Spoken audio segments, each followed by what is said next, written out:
Discharge എഴുതിയിട്ടുണ്ട്. ഇനി വീട്ടിൽ ചെന്ന് റെസ്റ്റ് എടുത്താൽ മതി. വേറെ കുഴപ്പമൊന്നുമില്ലല്ലോ ഡോക്ടറെ? എന്ത് കുഴപ്പം?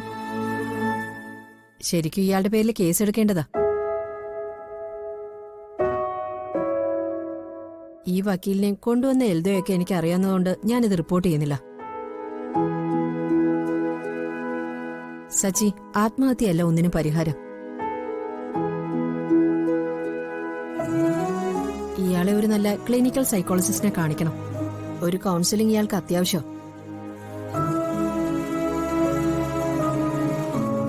സച്ചി, ഇനി ഇങ്ങോട്ട് വന്നേക്കരുത് ഇതുപോലെ.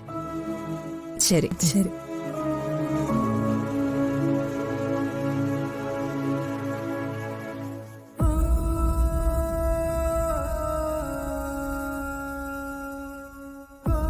സച്ചി, ആ ഡോക്ടർ ഒരു പാവമായതുകൊണ്ട് ഉപദേശത്തിൽ നിർത്തി. ഇല്ലെങ്കിൽ കാണായിരുന്നു. ജാമ്യത്തിലിറക്കാനും നമ്മൾ തന്നെ പോകേണ്ടി വന്നേനെ.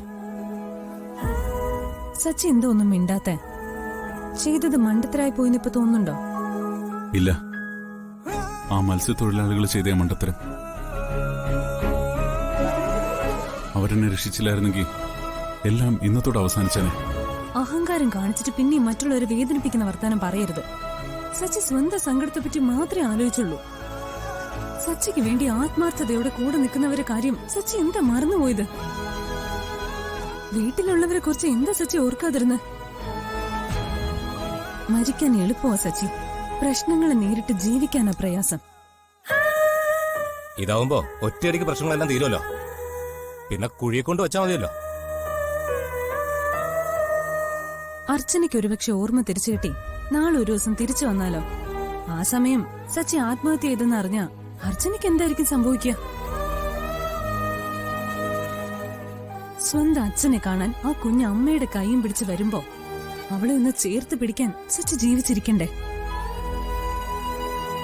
സച്ചി, പരിഹരിക്കാൻ പറ്റാത്ത ഒരു പ്രശ്നവും ഈ ലോകത്തില്ല.